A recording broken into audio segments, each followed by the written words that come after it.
مظاہرین پر crackdown, internet shutdown, سیاسی جماعتوں پر پابندی، سماجی رہنماؤں کو لمبی لمبی سزائیں اور میڈیا میں سیلف سینسرشپ۔ کیا پاکستان میں احتجاج یا حکومتی پالیسیوں سے اختلاف کی سپیس کم ہو رہی ہے؟ پچھلے دنوں پاکستان کے زیر انتظام کشمیر میں ہونے والے مظاہروں کے نتیجے میں حکومت نے جوائنٹ ایکشن کمیٹی پر بغاوت کا الزام لگا کر اسے کالعدم قرار دے دیا۔ مقامی حکومت کے ترجمان کہتے ہیں کہ یہ کمیٹی عوامی مسائل کے نام پر عوام میں پروپیگنڈا پھیلا رہی ہے۔ کچھ عرصے قبل بلوچ یکجہتی کمیٹی کی رہنما مہارنگ بلوچ کو بھی حکومت کے خلاف اشتعال انگیزی کے الزام میں عمر قید کی سزا سنائی گئی۔ اس کے علاوہ P T M, P T I, T L P ایسی کئی مثالیں ہیں جہاں مظاہرین کا رویہ تو شاید سخت ہو، لیکن ریاست نے بھی کوئی نرمی نہیں برتی اور طاقت کا بے دریغ استعمال کیا۔ آج سیربین میں اسی موضوع پر بات کریں گے اور دیکھیں گے کہ کیا پاکستان میں اظہار رائے کی آزادی کی جگہ سکڑ رہی ہے۔ یہ بھی جاننے کی کوشش کریں گے کہ گزشتہ کچھ عرصے میں پاکستان کے طول و عرض میں مظاہرین پر ہونے والے کریک ڈاؤن کی کیا قانونی حیثیت ہے۔ کیا اب حکومت کے خلاف احتجاج غیر آئینی ہے اور کیا اس سے واقعی ملک کی سالمیت کو خطرہ ہے؟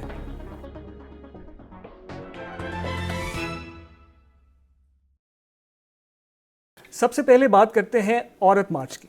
پچھلے تقریباً 8 سال سے ہر سال پاکستان کے مختلف شہروں میں عورت مارچ کے بینر تلے جلسے جلوس آرگنائز کیے جاتے ہیں۔ اس مارچ کے آرگنائزرز کے مطابق ان کا پاکستان کی کسی سیاسی جماعت سے کوئی تعلق نہیں اور اس تحریک کا مقصد صرف پاکستان میں خواتین کے تحفظ اور مساوی حقوق کے لیے آواز بلند کرنا ہے۔ اس سال بھی مئی کے مہینے میں سندھ حکومت نے کراچی میں عورت مارچ کے لیے NOC جاری کیا۔ ویسے تو حکومت کے اس NOC پر بھی ایک بڑی کنٹروورسی بنی، لیکن اصل تنازع تب کھڑا ہوا جب سندھ پولیس نے عورت مارچ کی منتظمین کو کراچی پریس کلب میں پریس کانفرنس کی اجازت نہیں دی۔ شیما کرمانی سمیت دوسرے آرگنائزرز اور کچھ صحافیوں کو بھی پریس کلب کے باہر سے ہی گرفتار کر لیا۔ ہم نے شیما کرمانی سے اس دن کے واقعات کے بارے میں بات کی۔ سب سے پہلے تو انہوں نے یہ کیا تھا کہ میری گاڑی کا دروازہ کھول کے مرد پولیس مین انہوں نے گاڑی کے اندر بٹھا دیے، جو میں سمجھتی ہوں کہ بہت غیر قانونی چیز تھی۔ تو میں نے اس پہ آبجیکٹ کیا تھا۔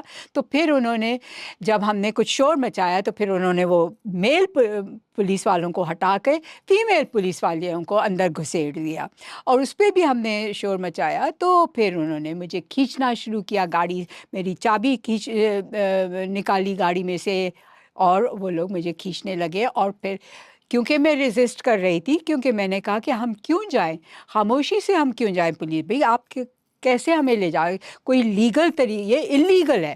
تو پھر انہوں نے باقاعدہ مجھے پاؤں سے اٹھا کر کے اپنی گاڑی میں ٹھوس کر کے پھر وہ تھانے لے گئے۔ ہم نے تو کوئی قانون نہیں توڑا تھا، ہم آرام سے پیسفلی اپنی گاڑی میں بیٹھ کے یا پیدل پریس کلب جا رہے تھے، جو ایک ہمارا لیگل رائٹ ہے۔ کیا حکومت، کیا سرکار، کیا ریاست عورتوں سے ڈرتی ہے؟ عورتوں کی آواز سے ڈرتی ہے؟ عورتیں جب اکٹھا ہوتی ہے، منظم ہوتی ہے، ان سے ڈرتی ہے؟ میں سمجھتی ہوں کہ اگر آپ ایک جمہوری ماحول بنانا چاہتے ہیں تو ڈسینٹ تو اس کا ایک ضروری عمل ہے کہ کوئی ہوں گے لوگ جو آپ سے اگری نہیں کریں گے، تو ڈس ایگریمنٹ کو آپ اس طرح سے کچھ لیں گے کہ آپ ان کو غائب کر دیں، آپ ان کو جیلوں میں ڈال دیں، یہ ہم نہیں برداشت کر سکتے۔ یہ تو بات تھی ان مظاہرین کی جن کا بظاہر کوئی حکومت مخالف سیاسی ایجنڈا نہیں۔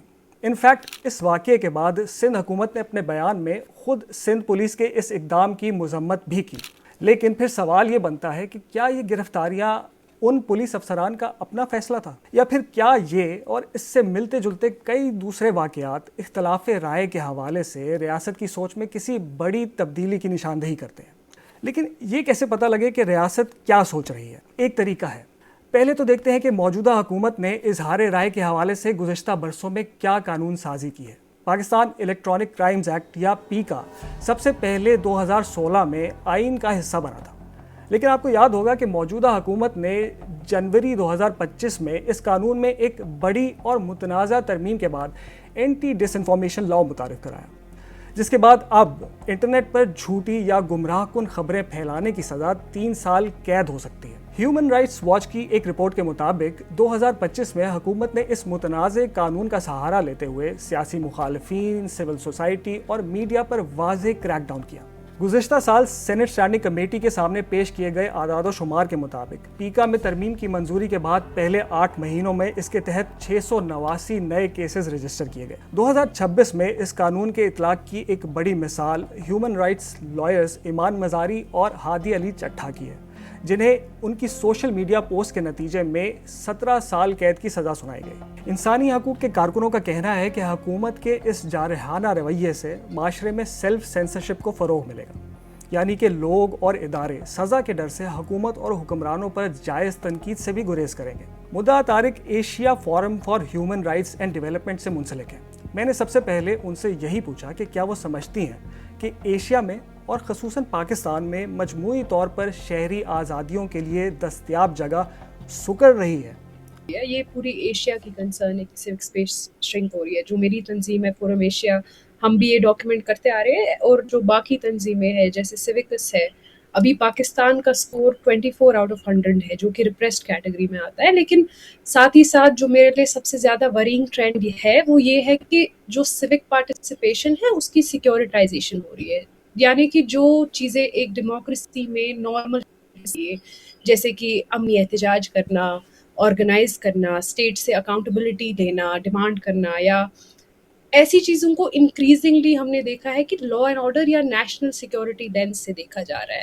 تو 2023 سے ہم دیکھ رہے ہیں کہ جو نیشن وائڈ پروٹیسٹ ہے، ایک تو بہت بڑھ گئے ہیں پروٹیسٹ پاکستان میں، ساتھ ہی ساتھ وائلنس بہت بڑھ گئی ہے، پروٹیسٹ پہ جو ریپریشن ہو رہا ہے وہ بہت زیادہ بڑھ گیا ہے، لیتھل فورس کا استعمال بہت زیادہ بڑھ گیا ہے۔ تو ایک کامن پیٹرن ہم دیکھ رہے ہیں، ہماری جو ریجنل ڈاکیومنٹیشن ہے اس میں ایک کنسسٹنٹ پیٹرن نظر آ رہا ہے کہ چاہے وہ پی ٹی آئی کے پروٹیسٹ ہو، عورت مارچ ہو، بلوچ یکجہتی کمیٹی کے پروٹیسٹ ہو، یا پاکستان زیر انتظامیہ کشمیر میں جو پروٹیسٹ ہو رہے ہیں، موومنٹس الگ ہے، ان کی ڈیمانڈس بہت مختلف ہے، لیکن اسٹیٹ رسپانس جو ہے وہ ایک ریمارکیبل کنسسٹنسی ہے اس کی۔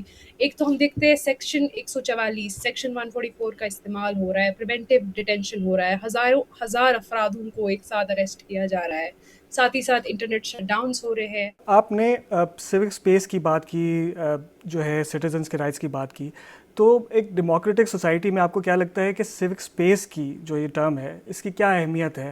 How I see it, civic space وہ جگہ ہے جہاں پہ اسٹیٹ اور سوسائٹی ڈائیلاگ کر سکتی ہے، اسی لیے اسی کے ذریعے سے جو جرنلسٹ ہے وہ رپورٹ کر سکتے ہیں، جو وکیل ہے وہ اپنے وکٹمس کو ریپرزینٹ کر سکتے ہیں، اور اس سے کہ جو پبلک انسٹیٹیوشنس ہیں ان میں ہمارا ٹرسٹ قائم رہتا ہے، ان پہ ہمارا بھروسہ رہتا ہے۔ اب جب پبلک ٹرسٹ ہم کھو رہے ہیں انسٹیٹیوشنس میں تو گورننس بھی آٹومیٹکلی ویک ہی ہونی ہے۔ جب اس طرح کے احتجاج یا کوئی مظاہرہ پرامن نہیں رہتا تو پھر آپ کو کیا لگتا ہے کہ ریاست کا یا حکومت کا کیا رد عمل ہونا چاہیے؟ کس طریقے سے اسے ہینڈل کرنا چاہیے، اور ساتھ ساتھ پھر کیسے انشور کرنا چاہیے کہ فنڈامنٹل رائٹس بھی جو ہے وائلیٹ نہ ہو اور لا اینڈ آرڈر بھی مینٹین ہو سکے، اور یہ جو ہے مشتعل مظاہرین ہیں ان کو بھی کنٹرول کیا جا سکے؟ اگر کسی نے وائلنس کی ہے تو اسٹیٹ کو اس کے خلاف ایکشن لینی ہے، لیکن وہ ٹارگیٹڈ ایکشن لینی ہے، کلیکٹیو ایکشن نہیں ہو سکتی ہے، کلیکٹیو پنشمنٹ نہیں ہو سکتی ہے۔ مطلب اگر کچھ افراد وائلنس میں انوالو ہو رہے ہیں، اس کا مطلب یہ نہیں ہے کہ جو پوری اسمبلی ہے، جو بھی اس پروٹیسٹ میں انوالو تھا، وہ سب وائلنس یا وہ پوری اسمبلی اپنی لیگل پروٹیکشن کھو دے۔ وہاں پہ اسٹیٹ پہ رسپانسبلٹی ہے کہ وہ چن کے ان افراد کو سزا دے جو وائلنس کریٹ کر رہے ہیں، نہ کہ پوری اسمبلی پہ ہی بین لگا دے، جو کہ ہم دیکھیں مطلب اگر آپ سیکشن 144 دیکھیں گے وہ کیا کرتا ہے، وہ اسمبلی کو ہی پریمپٹیولی بین کرتا ہے۔ Use of force last resort ہے، وہ آخری چارہ ہے، اس سے it's a last resort and then also it has to meet the 3 tests: legality, necessity and proportionality. ریاست کی سوچ جانچنے کا دوسرا طریقہ اس کا اپنے سیاسی مخالفین کے ساتھ روا رکھا جانے والا سلوک ہے۔ اس حوالے سے پچھلی حکومتوں کا ٹریک ریکارڈ بھی بہت اچھا تو نہیں، لیکن موجودہ حکومت کی زد میں آنے والی سیاسی جماعتوں اور تنظیموں کی لسٹ ایک مختصر عرصے میں کافی لمبی ہو چکی ہے۔ ایک دو کی بات تو ہم نے شروع میں کی، اور 3 مثالوں پر مختصراً یہاں بات کر لیتے ہیں۔ سب سے بڑی اور واضح مثال تو پی ٹی آئی کی ہے۔ عمران خان سمیت پی ٹی آئی کے سینئر لیڈرز یا تو اب جیل میں قید ہیں یا سیاست سے کنارہ کشی اختیار کر چکے ہیں، اور وہ سیاسی جماعت جو کسی زمانے میں اپنے جلسوں، دھرنوں اور لانگ مارچز کی وجہ سے مشہور تھی یا بدنام تھی، اب خیبر پختونخوا سے باہر اپنی سیاسی قوت کا اظہار کرنے سے قاصر ہے۔ پرتشدد مظاہروں کا ذکر ہو تو ایک اور جماعت بھی ذہن میں آتی ہے، تحریک لبیک پاکستان یا ٹی ایل پی۔ ٹی ایل پی نے پچھلے 10 سالوں میں مختلف موقعوں اور مختلف ایشوز پر اپنی ڈیمانڈز پوری کروانے کے لیے مظاہرے کیے۔ ان میں سے بعض مظاہروں میں پولیس اور مظاہرین کے درمیان جھڑپیں بھی ہوئیں۔ البتہ پچھلے سال حکومت نے اس جماعت کو کالعدم قرار دے کر اس کے مظاہروں پر پابندی عائد کر دی۔ پھر معاملہ ہے بلوچ یکجہتی کمیٹی کی سربراہ ماہرنگ بلوچ کا، جنہیں حال ہی میں انسداد دہشت گردی کی عدالت نے ایک سیاسی مظاہرے میں اشتعال انگیز تقریریں کرنے اور ایک ایف سی اہلکار کی ہلاکت کا سبب بننے کے جرم میں عمر قید کی سزا سنائی ہے۔ عدالت کا کہنا ہے کہ بی وائی سی کے جلسے میں سرکاری اہلکاروں کے خلاف باتیں اس اجتماع کو پرامن آئینی اجتماع کے تحفظ سے محروم کرتی ہیں۔ تو پھر یہاں یہ جاننا ضروری ہے کہ ایسی اور کیا چیزیں ہیں جو حکومت کی نظر میں کسی بھی اجتماع یا مظاہرے کو آٹومیٹکلی غیر قانونی بنا سکتی ہیں؟ کیا ان اجتماعات میں امن و امان قائم رکھنا حکومت کے ساتھ ساتھ مظاہرین کی بھی ذمہ داری ہے؟ اور دنیا بھر میں اس حوالے سے کیا بنیادی گائیڈ لائنز فالو کی جاتی ہیں؟ دیکھیے، انٹرنیشنل ہیومن رائٹس لا پبلک آرڈر یا نیشنل سیکیورٹی مینٹین کرنے سے اسٹیٹ کو نہیں روک سکتا ہے، لیکن انٹرنیشنل لا ایک بہت ضروری پرزمپشن اسٹیبلش کرتا ہے کہ یہ پہلی بات ہے جو فنڈامنٹل رائٹس ہے جس میں امنی احتجاج بھی آتا ہے، یہ رعایت نہیں ہے، it's not a concession from the state, یہ آپ کا بھی حق ہے۔ تو اسٹیٹ کی رسپانسبلٹی ہے یہ فیسیلیٹیٹ کرنا۔ اگر ہم پاکستان میں بھی دیکھیں تو ایسے لاز استعمال کیے جا رہے ہیں جس سے پرمٹ کیا جاتا ہے پیسفل اسمبلی، لیکن انٹرنیشنل لا کا سٹینڈرڈ پرمیشن نہیں ہے، اس کا سٹینڈرڈ فیسیلیٹیشن ہے۔ اور یو این جنرل کامنٹ 37 اگر دیکھیں وہ باضابطہ طور سے اسٹیبلش کرتا ہے کہ peaceful assembly is a fundamental right, یہ بنیادی حقوق ہے جو آپ ایک سٹیزنری سے نہیں چھین سکتے۔ اور اب اگر ہم بات کریں، پیسفل اسمبلی ایک رائٹ ہے، ریسٹرکشن جو ہے جو بھی ہے وہ ایک ریسٹرکشن، ایک ایگزمپشن ہونی چاہیے، نارم نہیں ہونا چاہیے، رول نہیں ہونا چاہیے۔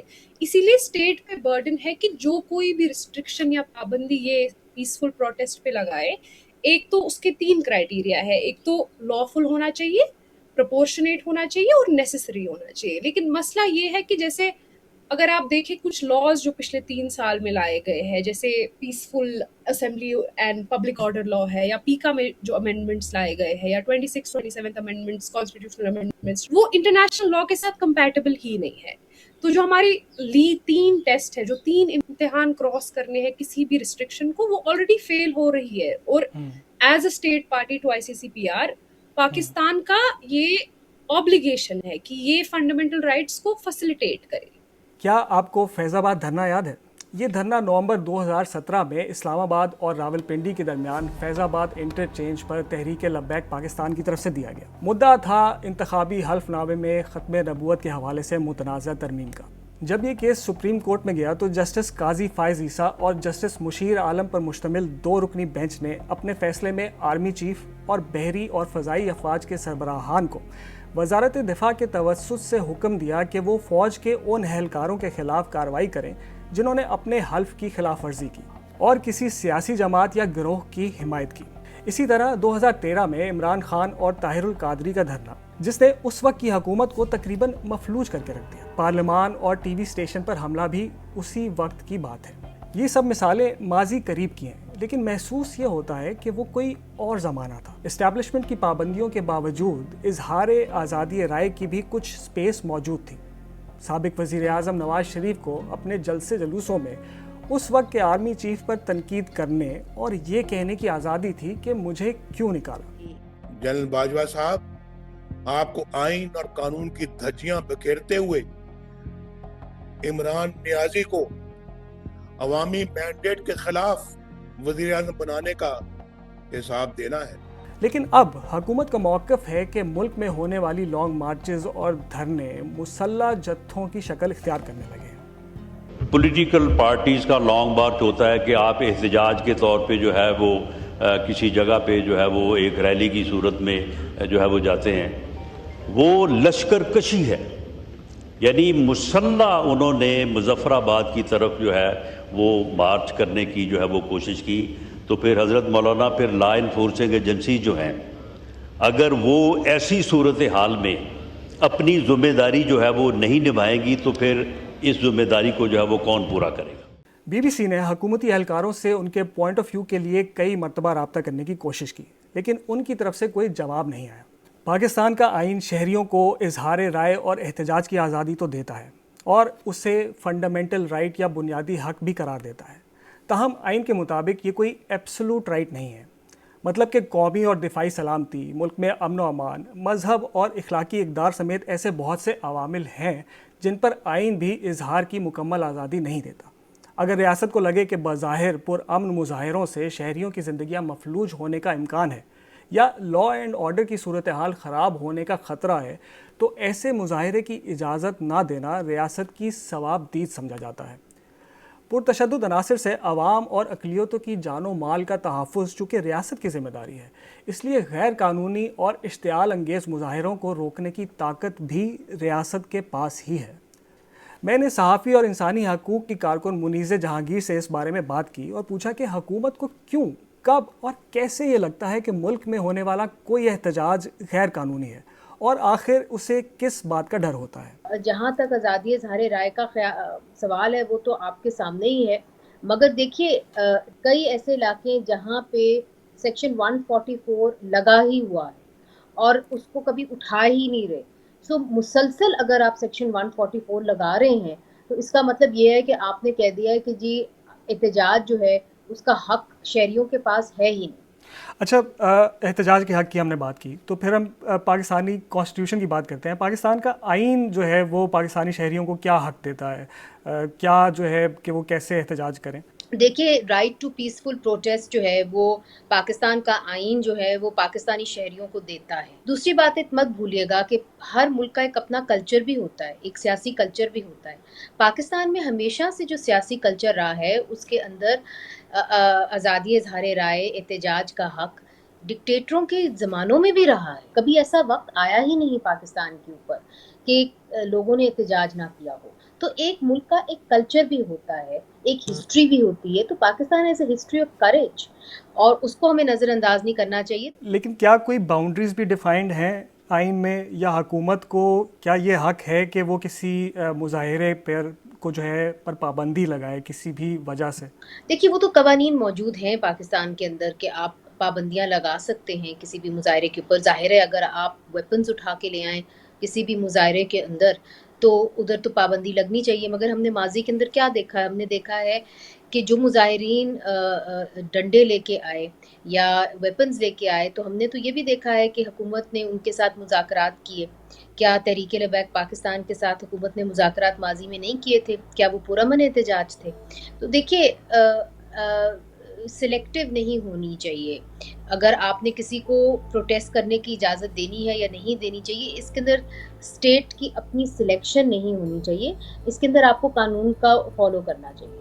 سوچا جائے تو یہ عجیب سی بات لگتی ہے کہ ریاست اپنے اوپر تنقید اور احتجاج کو نہ صرف برداشت کرے بلکہ عوام کو ایسا کرنے کے لیے محفوظ ماحول بھی فراہم کرے، لیکن یہ تضاد ہی ایک صحت مند جمہوری معاشرے کی عکاسی کرتا ہے۔ ایسا معاشرہ جہاں حکومت اپنی پالیسیز اور ایکشنز کے لیے عوام کے سامنے جواب دہ ہوتی ہے، جہاں ان پالیسیوں پر تنقید کو بغاوت نہیں بلکہ چیک اینڈ بیلنس کا طریقہ سمجھا جاتا ہے، جہاں ملک چلانے میں اپوزیشن کا بھی اتنا ہی کردار ہوتا ہے جتنا حکومت کا، اور جہاں یہ سب ادارے مل کر جمہوری اقدار اور اظہار رائے کی اس آزادی کی حفاظت کرتے ہیں۔ ہم نے اس پروگرام میں یہ جاننے کی کوشش کی کہ کیا پاکستان میں اظہار رائے کی اس آزادی کی جگہ کم ہو رہی ہے۔ گزشتہ کچھ برسوں کے حالات و واقعات کو سامنے رکھتے ہوئے تو بظاہر ایسا ہی لگتا ہے، لیکن یہ بات بھی غور طلب ہے کہ پچھلے کچھ عرصے میں پرتشدد مظاہروں نے بھی زور پکڑا ہے اور ان سے نمٹنے کے لیے حکومت نے اپنی اسٹریٹجی تبدیل کی ہے۔ لیکن یہ کاز اینڈ ایفیکٹ کا سائیکل پاکستانی تاریخ کے مختلف ادوار میں دیکھنے میں آیا ہے اور پاکستانی معاشرے پر اس کا اثر کبھی مثبت نہیں رہا۔ یہ بات درست ہے کہ ملک میں لا اینڈ آرڈر کا نفاذ حکومت کی ذمہ داری ہے اور اس کے لیے قانون سازی بھی اس کا حق ہے، لیکن یہ ایک فائن لائن ہے اور موجودہ حالات میں خدشہ اس بات کا ہے کہ لا اینڈ آرڈر کے نام پر شہریوں کے بنیادی حقوق سلب نہ ہو جائیں۔